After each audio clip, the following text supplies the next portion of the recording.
Eu não sei você, mas já aconteceu comigo uma situação na escola, quando eu era criança, em que um aluno fez alguma coisa lá que a professora quis castigar ele, mas ela resolveu castigar a sala inteira. O castigo era o seguinte: ninguém vai pro intervalo hoje. Eu tô contando esse episódio para ilustrar uma história que eu li esses dias na Bíblia, tá no livro de Josué, que fala do pecado de Acã. A Bíblia fala que Josué enviou algumas pessoas, alguns soldados, para trazer um relatório a respeito da cidade de Ai. Eles tinham que subir a guerrear lá. Então eles foram até a cidade e quando eles voltaram, eles disseram para Josué: não precisa ir muita gente, porque tem pouca gente lá, não precisa ir muitos guerreiros, tá? Ou seja, não vai precisar ter muito trabalho para vencer essa guerra.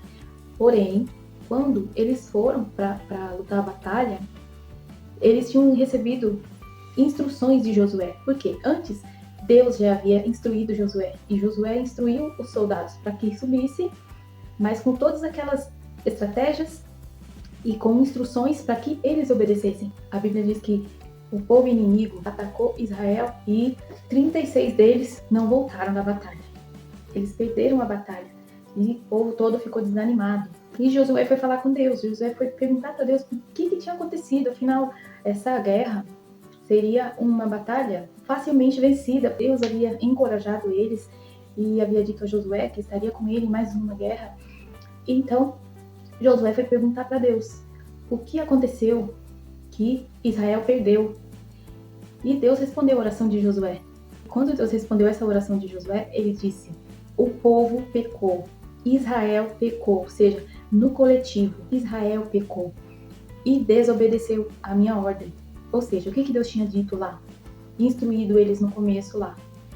Não peguem nada do que for desse povo, dessa terra, dessa cidade. Não peguem despojos.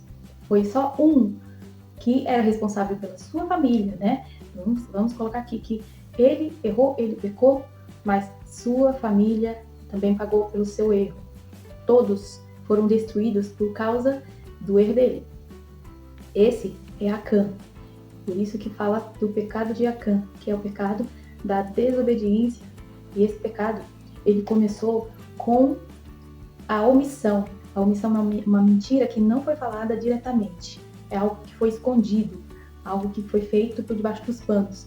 Ele poderia simplesmente falar ali: Josué, mas como assim? A gente pega os despojos, toda vez que a gente vai para uma guerra, a gente pega despojo. Como assim Deus falou para não pegar? A gente podia pegar. De repente, se ele tivesse colocado isso, Josué ia repreender ele. Josué ia falar assim: não, você enlouqueceu? Você quer desobedecer uma ordem de Deus? Foi Deus que falou que não é para pegar. Tem um motivo, porque não é para pegar. Ele não falou nada, ele escondeu isso, ele colocou isso, entrou no coração dele e ele levou isso para a batalha. Ele foi com isso para a batalha, com essa brecha para a batalha. E com isso prejudicou a todos à volta dele, prejudicou a família dele, porque a família foi destruída juntamente com ele. E veja a gravidade disso. Aquilo que a gente comete de erro, de pecado, vai prejudicar sim as pessoas que estão à nossa volta, vai prejudicar sim a nossa família, vai prejudicar sim a nossa geração futura.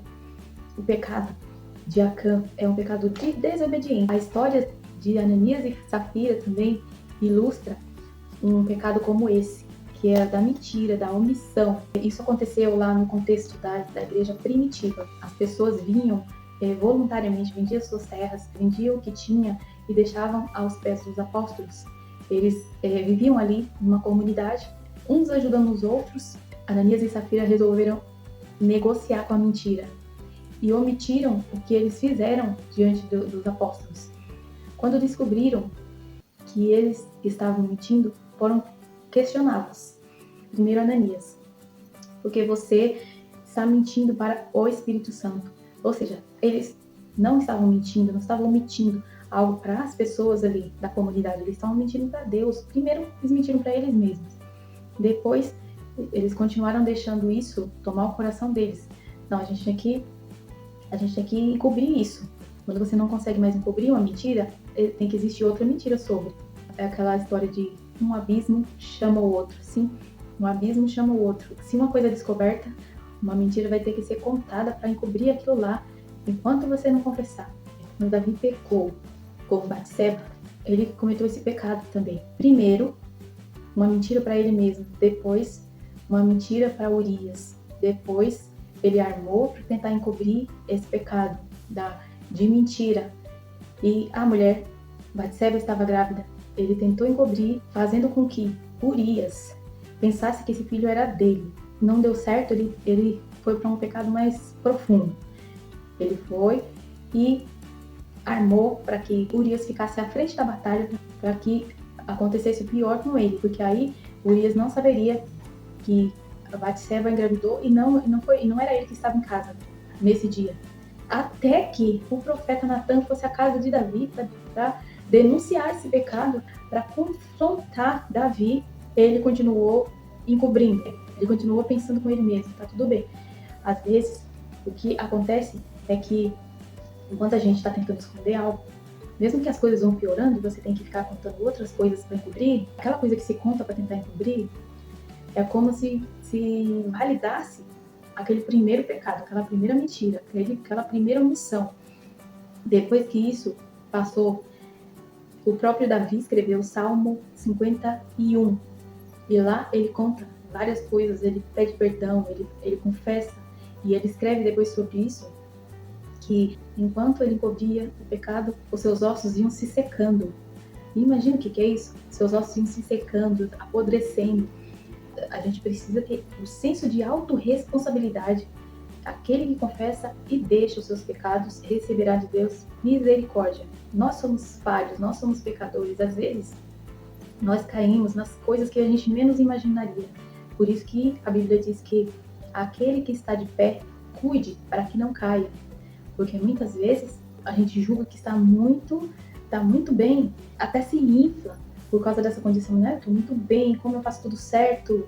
Isso leva até a um certo orgulho espiritual e é um perigo isso. O que mais Deus ama é um coração que se quebranta. Enquanto estivermos nessa terra, nós ainda estaremos errando e tendo que pedir perdão pelos nossos erros. Cada pessoa tem algo que é difícil de lidar e precisa depender do Espírito Santo para que vença isso. Aquele pecado de Acã, ele tinha dificuldade de lidar com dinheiro. Aquilo que ele pegou era recurso, era também símbolo de poder. Ele tinha dificuldade com ter dinheiro. Ele tinha no coração que ter era mais importante, vamos dizer assim, né?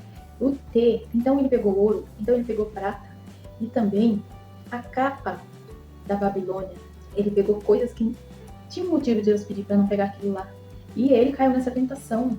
Ele já foi pensando nisso e viu aquelas coisas, chamou a atenção. Saul não era sacerdote e ele quis fazer o sacrifício antes de Samuel chegar, porque ele estava impaciente, porque ele estava, ansioso, ele ficou com medo também. Deus falou para Saul que era melhor obedecer do que sacrificar. Deus quer obediência, a melhor obediência do que o sacrifício, é melhor obedecer do que a gente fazer muitas coisas para Deus. Às vezes, obedecer a Deus vai doer um pouco, porque a gente vai ter que renunciar a alguma coisa que nos faz muito bem, mas só faz bem para nós mesmos, mas Deus vê muito além daquilo. Faz bem para nossa carne, faz bem para o nosso ego, faz bem para o nosso status, mas aquilo lá nos rouba de Deus, aquilo lá nos afasta de Deus. Às vezes vai doer um pouco renunciar, e isso será a maior obediência que Deus vai pedir. Fica à vontade aqui para comentar sobre esse assunto. Esse é um canal para que nós possamos aprender e crescer em Cristo. Um beijo, fica com Deus, tchau!